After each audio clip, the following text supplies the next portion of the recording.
Maya kept her breath low as the lockdown alarm echoed through every wall of the school, vibrating through the metal shelves of the storage room where her class was packed tightly together.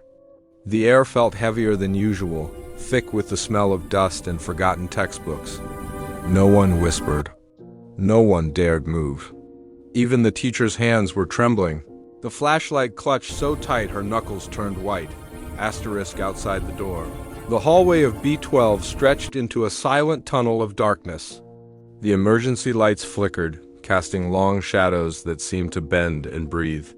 Maya, stuck closest to the door, felt a strange pull-an instinct she couldn't explain. Her heart thudded as she leaned forward just enough to peer through the thin crack where the door didn't fully shut. Asterisk, the hallway was empty at first, silent, still, but then soft footsteps echoed. Slow and dragging as if someone was walking barefoot on cold tiles. The sound grew clearer, not rushed, not panicked almost. Deliberate. Asterisk, Maya's eyes strained against the darkness until she saw a small figure standing. At the far end of the hallway, a girl, tiny, motionless, facing the storage room. Asterisk, her hair hung long like a wet curtain over her face, and her uniform looked unfamiliar and older style. Faded blue with a name tag too dirty to read. She didn't sway. She didn't fidget. She just stood. Starng? Even though Maya couldn't see the girl's eyes, she felt them on her, like cold fingers pressing against her skin. Asterisk, Maya blinked once. The girl had moved closer. Asterisk, not walked, just appeared closer. 10 feet now. Asterisk, Maya gasped softly, covering her mouth. Nobody else reacted. Nobody else saw her. Asterisk, the teacher whispered for everyone to stay quiet, but her voice sounded far away to Maya, drowned out by the sound of the girl's slow breathing from the hallway. Another blink. 5 feet away. Asterisk, the girl's head tilted slightly, as if listening to Maya's heartbeat. The light flickered again, and for a split second Maya saw the girl's face, pale. Cracked skin, lips colorless, eyes completely black. Asterisk, Maya stumbled backward, but quietly, trying not to alert the others. Her chest tightened. She shut her eyes for only a moment. Asterisk, when she opened them. The girl was right outside the door, just inches away. A tiny hand slowly pressed against the bottom of the door, her fingers sliding underneath the narrow gap. Too thin, too long, unnatural. Maya froze, her pulse pounding so loud she feared everyone could hear it. Asterisk then.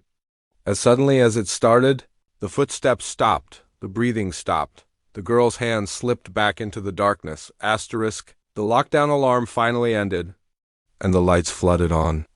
Students rushed out shakily, relieved, but when Maya stepped into the hallway, the girl was gone, leaving only a damp, muddy footprint pointing directly at the storage room door. Asterisk, just as Maya turned to leave, she noticed a folded note lying on the floor where the girl had stood.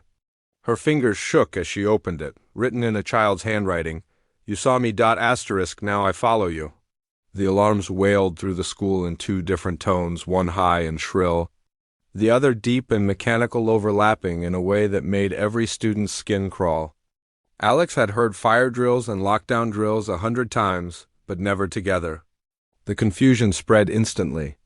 Teachers shouted contradictory orders, some guiding students toward exits while others yelled for everyone to get down and hide. Asterisk, Alex had been heading toward the stairwell when the fire alarm suddenly cut off. An eerie silence followed for a split second before the intercom crackled violently and the principal's distorted voice spoke. Asterisk, lockdown. Level 3, this is not a drill. Asterisk, the hallway erupted. Doors slammed. Students scattered. Asterisk, Alex grabbed the arm of the closest student and pulled them into the basement media room just before the heavy steel door slammed shut on its own. The click of the lock echoed like a gunshot. Asterisk, 6 students. One dim room. One single emergency light buzzing weakly overhead. Asterisk. The teacher tried calling for help, but her phone displayed no service. She walked to the door, shaking the handle, but it wouldn't budge. "It's locked from the outside," she whispered, as if saying it quietly made it less terrifying. Asterisk, Alex tried to play it cool, leaning against a desk, but the uneasy feeling crawling up his spine betrayed him. Something felt wrong with the air, colder, heavier, like the oxygen had been sucked out. Asterisk, then the projector screen at the other end of the room swayed. No breeze, no ventilation. Asterisk, but the screen moved, brushing softly as if something behind it had just passed by. Asterisk, the emergency light flickered once. In that brief strobe flash, Alex saw something tall behind the screen, much taller than any student. Its shape was blurry, stretched out, hunched under the low ceiling. The flash ended, plunging the room back into weak orange light. Nothing behind the screen now, just silence. Asterisk, a girl started crying softly. The teacher tried comforting her, but her voice trembled too much to sound reassuring. Alex stepped closer to the screen, compelled by something he didn't understand. The floor under his feet was covered in dust, but ahead of him, the dust was disturbed, scraped away in long, dragging streaks as though claws or something heavy had moved across it. Asterisk, the lights flickered. Again, voices filled the vents above, not loud. Asterisk, not angry, just whispering. Dozens of whispers overlapping, as if a crowd were gathered right above them, calling the students' names one by one. Alex froze when he heard his own name whispered, slow and deliberate. Asterisk, Alex. Asterisk, the teacher backed away from the door as loud banging erupted from the other side, violent, rhythmic, like someone trying to break in. The girl crying now screamed. Everyone huddled against the back wall. The bottom of the door darkened. A shadow began to slide under the narrow gap. It wasn't shaped like a person. It was too long, too fluid, creeping across the floor like spilled ink coming to life. Asterisk, the shadow stretched toward one boy sitting nearest the door, curling around his shoes. He screamed and kicked wildly, but the shadow didn't stop. Instead, it stretched higher, forming a tall, thin silhouette that leaned over him. Asterisk, Alex grabbed a metal stool and slammed it onto the shadow.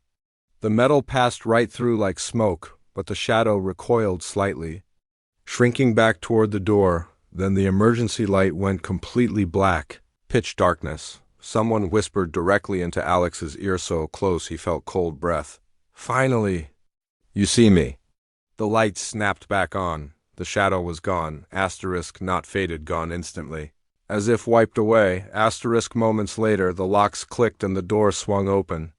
Staff members flooded the hall, shouting that the lockdown was over. Everyone rushed out, terrified, shaking, crying, but Alex stopped at the doorway. A security officer stood at the end of the hallway, reviewing footage from the cameras.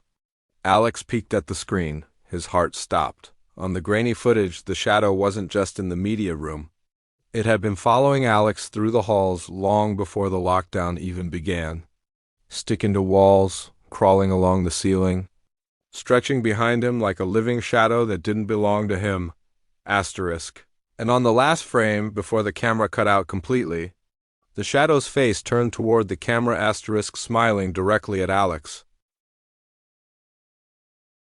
The third lockdown began on a morning so quiet it felt wrong. Snow fell outside in slow, heavy flakes, muffling every sound around the school. The halls had been unusually empty, the atmosphere strange, like the building itself was holding its breath. When the bell rang for third period, a substitute teacher none of the students had met before walked into room 214. She introduced herself softly. I'm Ms. Darrow. Asterisk, her voice was smooth, almost too calm, like someone reading a bedtime story. She wore an old-fashioned gray dress that reached her ankles and a cardigan buttoned to her neck. Her skin was pale, almost translucent, and her smile didn't quite reach her eyes. In fact, none of the students noticed her blink. Not once. Asterisk, the lockdown alarm struck, just as she finished writing her name on the board with perfect, looping cursive. The classroom vibrated with the announcement, Level 3 lockdown. Secure immediately. Asterisk, students froze, waiting for instructions. Ms. Darrow didn't panic. She didn't even flinch. She simply placed the chalk down, folded her hands, and whispered, Everyone, please follow me. Asterisk, the way she said it. Gentle, but with an undertone that made everyone obey instantly. Asterisk, she led them to the far corner of the room behind the supply cabinets. guiding each student with slow, careful motions as if arranging pieces on a board. Her hands were cold and naturally cold when she placed them on students' shoulders. Remained silent. Not a sound, she whispered. Some things. Listen very closely. Students crouched down, shivering not from the cold, but from something else in the room. Something invisible. Something heavy. Minutes passed, then stretched into what felt like hours. The teacher began speaking softly in the dark. Her voice a smooth whisper that made the hairs on every neck stand up. You must always obey during a lockdown, she began. Her tone storytelling rather than comforting.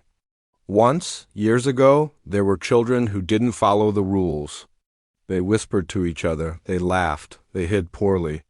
She paused, smiling in the dim light. They were found. The class stared at her, confused and frightened. What happened to them? A boy whispered before he could stop himself. Miss Darrow's head snapped toward him, fast, too fast.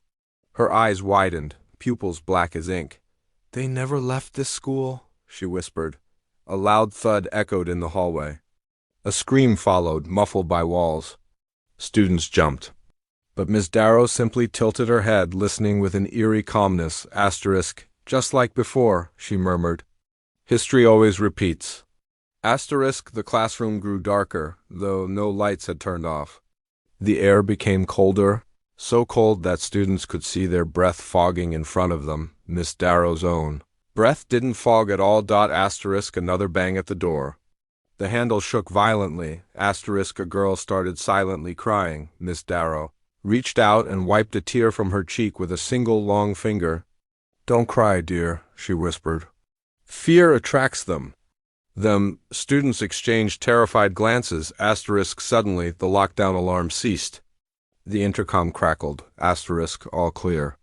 Lockdown is over? The classroom lights flickered back to life.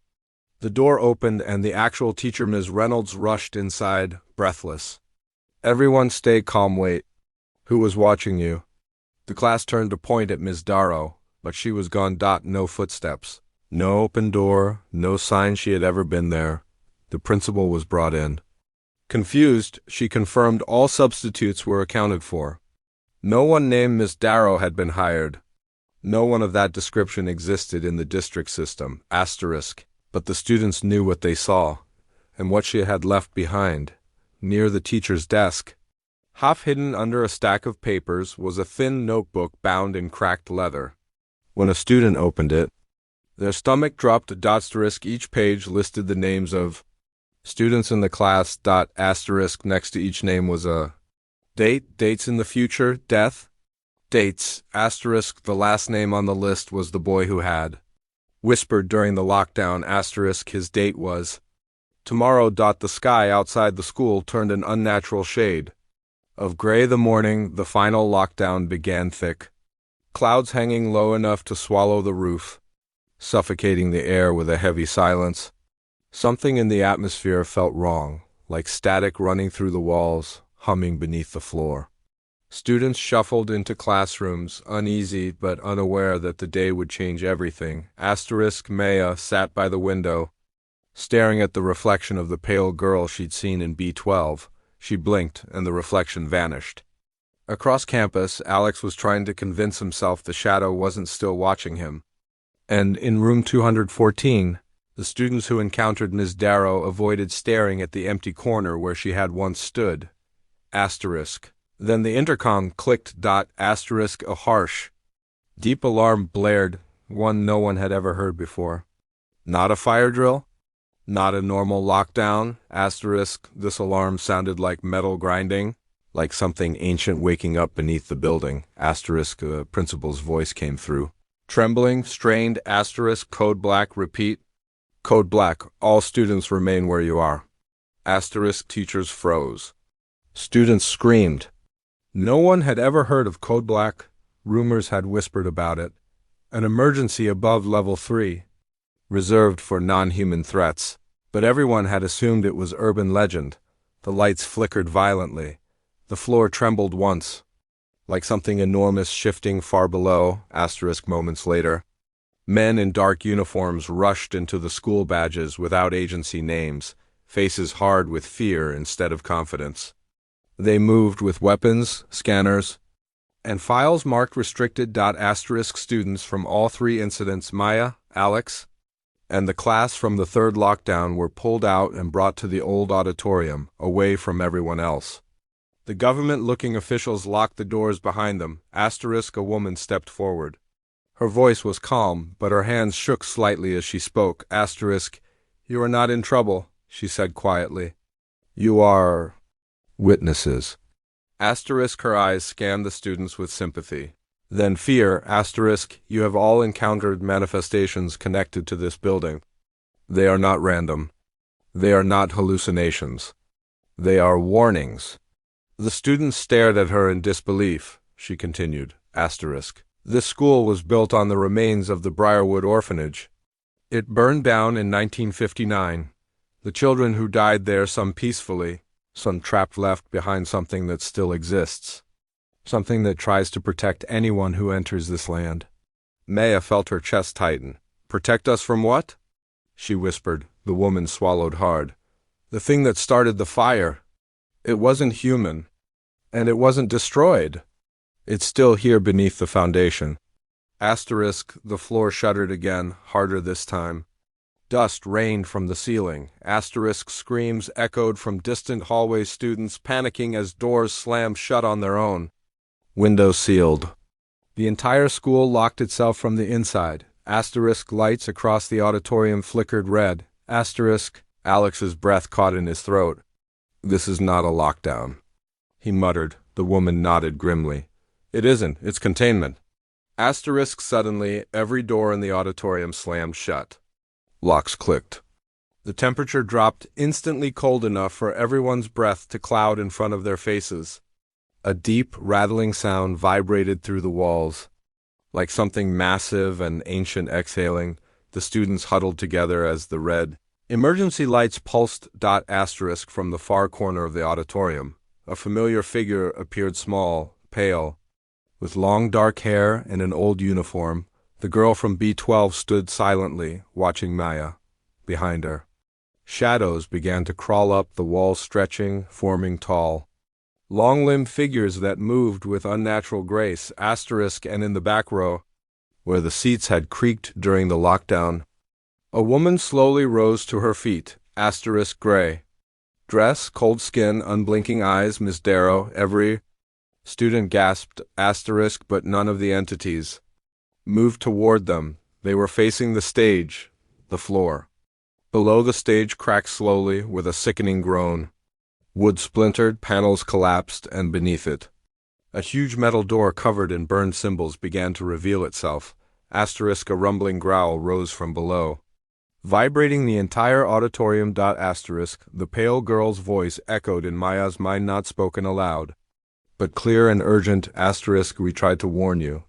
The symbols on the underground door glowed faintly, burning orange like dying embers. Something behind it pushed, something colossal. Something older than the orphanage.